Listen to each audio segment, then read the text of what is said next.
Welcome to Marketing Food Online. This is Damien, and I'm going to get into your subscriber questions right now.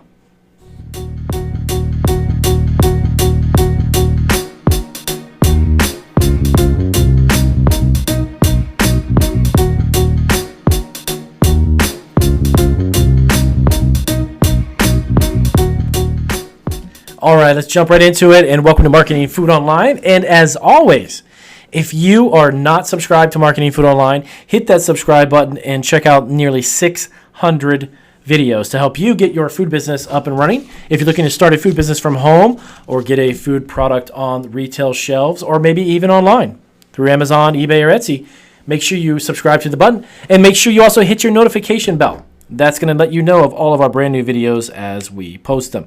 So let's jump right into it. As always, I like to get to the point and do not waste your time. We want to jump into some great questions. I've actually got about 4 or 5 questions tonight in regards to food businesses, and let's get right to it. So the first one I've got, and this is a really, really interesting question that is, I'm glad he actually asked it.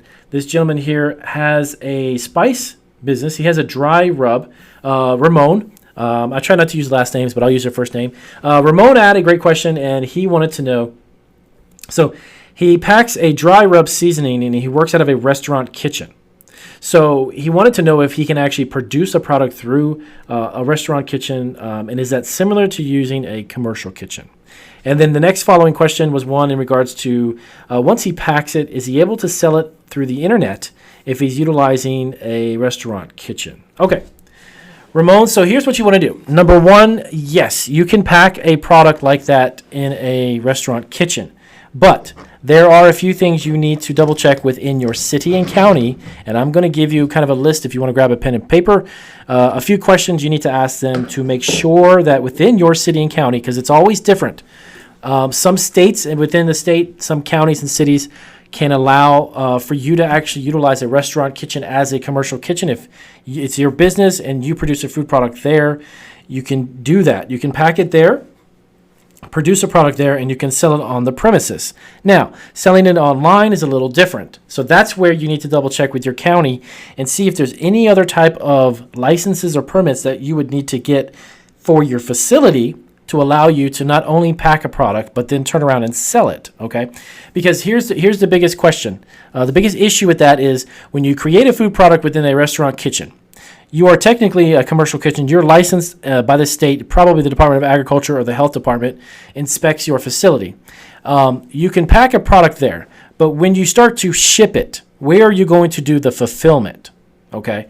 When you do an internet business, when you're online, I've been doing it for over a decade. When you're online, it's a little different where you're going to do the fulfillment, okay? Producing the food product is one thing, but within your restaurant, are you going to have shipping boxes, a laptop open to take orders, packing tape and materials, et cetera, et cetera? You see what I'm saying? So you would almost have to set up a shipping department within your restaurant, and I don't know if that would be something they would allow. That's kind of the tricky part to what you're asking. So producing a product, like most restaurants, I've actually been to a lot of them when I lived in Florida for quite a few years. A lot of the barbecue restaurants that I actually went to, they had their own brand of product right on the counter. Okay, some of them actually utilize a co-packer or even a private label company to produce it for them, which is fine and great. You can do that as well. That may actually be better for you, Ramon, is to have a private label company just basically take your product and put it into a bag, put a label on it and seal it in or whatever container you have, and then you can ship and sell it, okay? But if you wanted to do that in the restaurant, I saw a lot of them did that as well, but they weren't selling it online. So that's a little tricky. Contact your Department of Agriculture office or whoever is in charge of the inspection of your restaurant and ask them, hey, I'm looking to do this from this facility. Do I, in order for me to ship it, the actual logistics part, transacting the order online, processing the order, and shipping it, does that need to be done in another place? Can I use my kitchen here to produce the food product and then go to either a small cubicle or rent out an office space where it's going to be your logistical area where you're going to ship it from? That may be something that'd be better off for you. I don't think they're going to have UPS coming in through the middle of your restaurant picking up boxes as you ship stuff. So double check on that. Okay, so I hope that gives you a little bit of guidance and explains probably your best bet. I believe that's going to be how it works. I've never really heard of a restaurant using itself as a shipping station in a sense and filling online orders. That's probably not going to happen. So Next up, I do have a great question. Let me just scroll down here really quick. Okay, so here's another great question. So I do a lot of videos on cottage food law, which is producing food products from home. But I do have a lot of subscribers who actually live in apartments.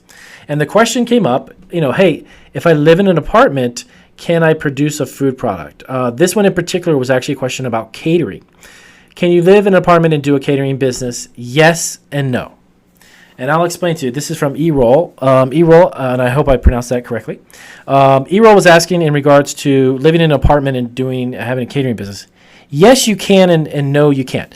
You can have a business that you want to have as far as it being a catering business. Doing the business aspects of it, doing the day-to-day business stuff as far as paperwork, placing orders, those type of things, you can do that from your apartment. Now, is there an opportunity for you to actually fill a food order and make food from an apartment? Probably not. Here's why. Because most of the time you need to be, if you're in a home setting, sometimes the zoning in certain cities, the zoning is the biggest factor. They allow you to prepare these types of food things in a home kitchen. When you're in an apartment, it's a little bit different. The zoning is probably not going to permit you to do that. But you do have the ability, if you're looking to do this and you're really passionate about it, you can get yourself a commercial kitchen. And you can rent the commercial kitchen for just those specific events. So let's say you started a catering business, and a couple weeks later you got your first job, and it's a corporate event, and it's a pretty good amount. It's a couple grand, a couple $1,000 event. Now, you can rent out a commercial kitchen to fulfill that order, and you bring it from the commercial kitchen to the venue. Most states and most cities and most counties will allow you to do that. You need to check with wherever that you live in. Check with your city and ask them, hey, look, I want to start a catering business from my apartment, but I'm not going to be doing the actual cooking and such from there. I'm going to rent a commercial kitchen as needed. But can I use my apartment as the business address, as the place of incorporation? All of the legal aspects of having a business, you can do that from an apartment. But you want to make sure that you can within the city and county, because they always vary. They're always different. Every city, every state, and every county has different rules. So check with them. But that would allow you the best route to start a catering business, and you simply just use the kitchen as needed. So if you've got a $2,000 catering event, then you've got a couple $100 in expenses that you're going to have to rent a commercial kitchen for a couple hours. And that's something that you can definitely do. Okay? But double check again, see the specific permits, licensing, and such that would be needed within your city and county. Now, next question up is I have a great question from a subscriber. Sorry about that. I'm just scrolling down really quick. So he actually has a pricing question, and this is something that's really fantastic. I love questions about pricing food products because that was one of the biggest challenges I had. So I have a good food dessert. He has a dessert that is $25 for all the ingredients. So he's having a hard time knowing the price of it. Okay. Number one, this is from Juan. So Juan, here's the first step I would do. To be honest with you right up front, if the dessert costs you $25 to make, that is very expensive. Okay. Now, I don't know how large the product is. Okay. And I'm not trying to discourage you from making the item itself. If you can bring the price point down to start with, you're going to need to do that. If the product costs you $25, I don't know if that's within your question. I'm not sure if it's per serving, or maybe it's a cake that costs that much. Find out how cheap and how inexpensive, how much you can lower the price to begin with. Now, from there, you want to find out who are you selling it to. If you're going to sell it to a restaurant, your markup is going to be a lot smaller than it would be if you sold it directly to a customer. Because when you sell it to another third party and they're going to turn around and sell it to their customers, you're going to lose out on some money between you and that final customer. Remember, more people who stand between you and your customer, the less money you make. If you're selling it to a cafe, if you're selling it to a restaurant, if you're selling it to anywhere that you're going to sell it, a sandwich shop or whatever, they need to buy it even cheaper. So you're going to make a lower margin. If you sold that product directly just straight to a customer, then you can mark it up way more than you could if you had to offer it at a wholesale price. Okay? So try to, number one, try to get your price point down for your cost. Number two, figure out who is your customer. How are you selling it? And then number three, what I always try to do is about a 2.5 to maybe even 3 times your cost is your markup. So hypothetically, if something costs you $10 to make, you want to sell it to that end user for around $20 to maybe $22, $23, $24. 2.5 times or 2 times, at least 2 times what your cost is, right?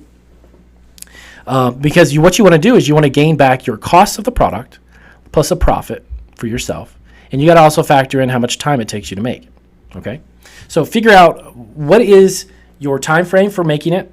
Can you reduce your cost for the product itself? And then who are you selling it to?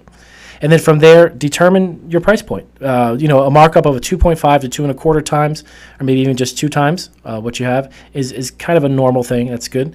That's going to give you a pretty decent margin, okay?